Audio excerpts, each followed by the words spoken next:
Hello and welcome to your second video with Broadsword Academy Sacramento. Please watch the introductory course first, as we're going to continue right in with the same terminology from there. So without further ado, let's get started. We're going to start with a warm-up with footwork, and we're going to practice moving between different guards. What's important when you're moving guards or moving your feet in general is it's going to be a time in which an opponent can attack into you.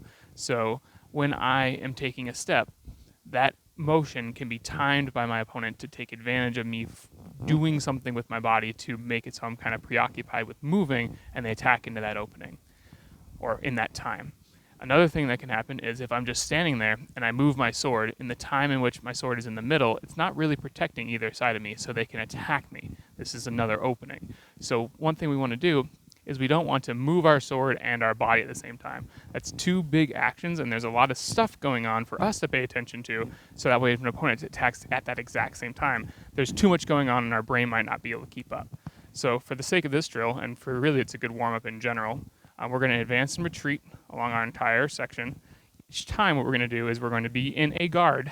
We're going to move to the other guard, so we can, if our opponent tries an attack in that time, we can address it. Once we're established in the new guard, then we can advance forward a step. We'll continue that all the way to the end, and then we'll practice our slip. If you remember, that is going into first position, then we'll go back into second position, and we'll retreat along the entire area as well. Remembering, move your hand first, then your feet each time. So let's do that once or twice right now, and then we'll continue on with the drill.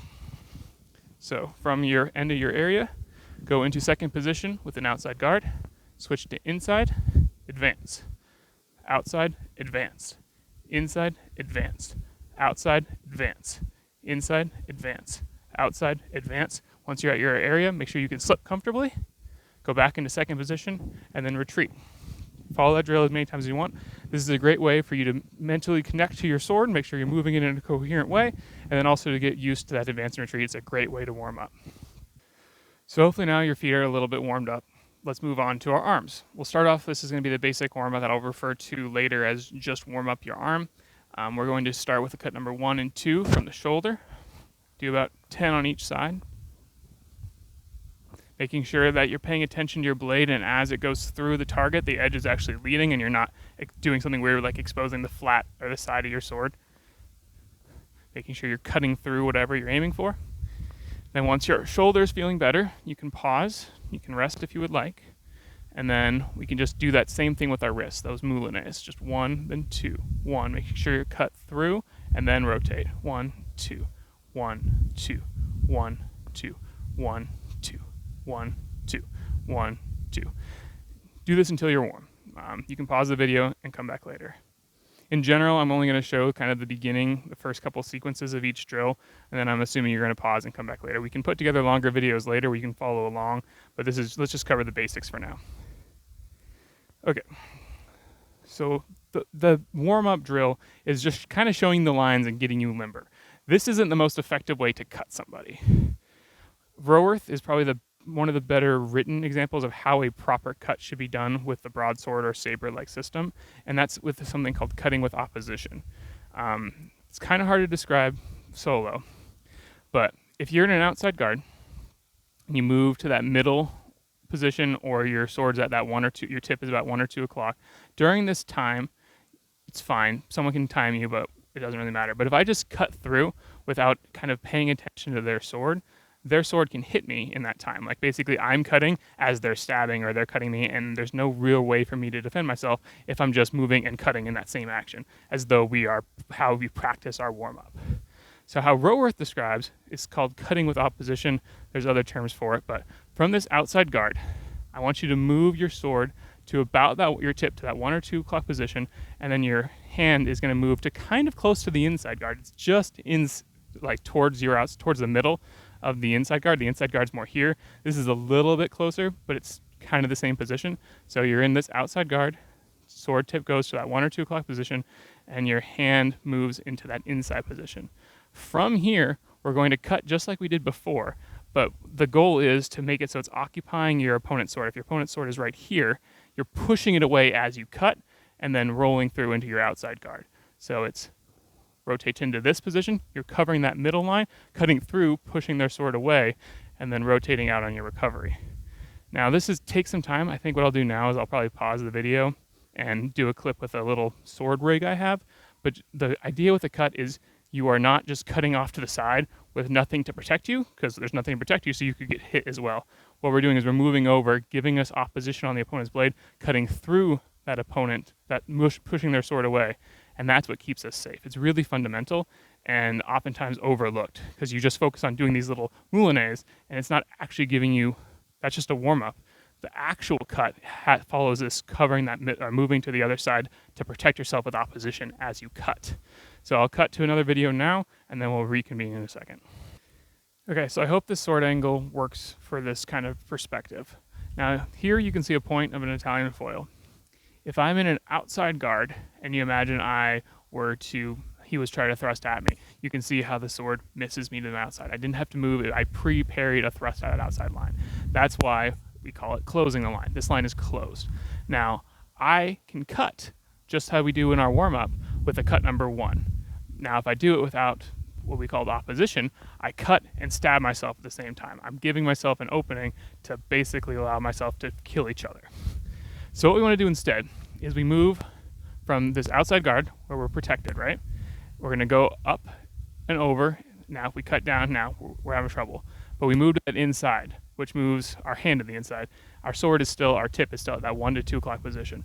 Now, from here, I can extend, lunge, and it pushes the blade away, keeping me safe. That's why it's a cut with opposition. Now, this isn't necessarily the most powerful cut. It's not going to be like if I try to cut a man in half with my shoulder, but it's powerful enough to disable wound, especially if it's at a weaker target. So we're here, we're an outside guard. There's no way he can stab me. You see? I move over, push the blade away, cut through. That's kind of attack we want, where the blade is hitting, in this area I'm aiming for the face, but his sword was pushed away, keeping me safe that entire time.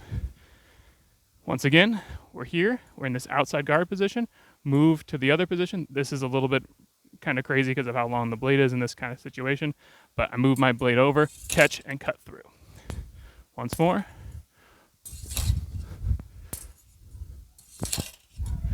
And it helps because it gives you a moment pause where you're here, I move over, oh, he's still there, I can go in.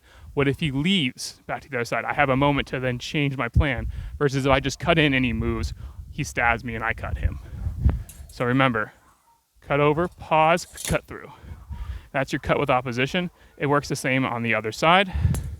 So we're here. Let me fix my statue. We're in the inside guard, popping over, moving to the outside hand position, blade at that 10-11, cut through, making sure that you push the blade away and you stay safe. That's it for this part. We'll move on to the next drill. Moving on from there, we're going to learn a new kind of footwork. We've discussed transitioning from first position to second position to third position, and we've done third to first. Now, what can often happen is you delivered your cut going into third position. Let's say I rolled through. Now, in that time, your opponent can repost right away. They parried, they blocked you successfully. They're going to cut, let's imagine my left cheek. Now, I can just parry. This is a little less than ideal. The ideal for at least early broadsword systems is to combine your parry with a slip into first position. So I'm here, I'm going to bend this leg, push back into first, and at the same time, imagining a cut's coming to my cheek, I'm going to parry with that high inside parry. From here, I'm actually prepared relatively well to do a cut 2. So my tip's already high, I'm in this kind of position. I can move my hand across to give myself opposition that you want to practice, but in this case there might not be opposition because their sword's probably on this side. So that's an example of how sometimes cuts with opposition aren't a thing, but we're here in this inside high parry, and I'm going to deliver a cut 2. Now I could, as we've done before, move into second position and then lunge. Why would I waste that time? I'm here, I can cut from here just fine. The issue is you don't want to just kind of fall forward and then cut. This has very slow, it's very weak. You want to still have all that power driven from your rear leg. So from this inside parry position, bend down almost like you're in second position, but our feet are still touching. So from here, we do the same thing. Our sword's almost prepped already for this cut number 2 again. And so we extend our arm, and then once our sword tip leaves the vertical, we lunge and cut through just like before.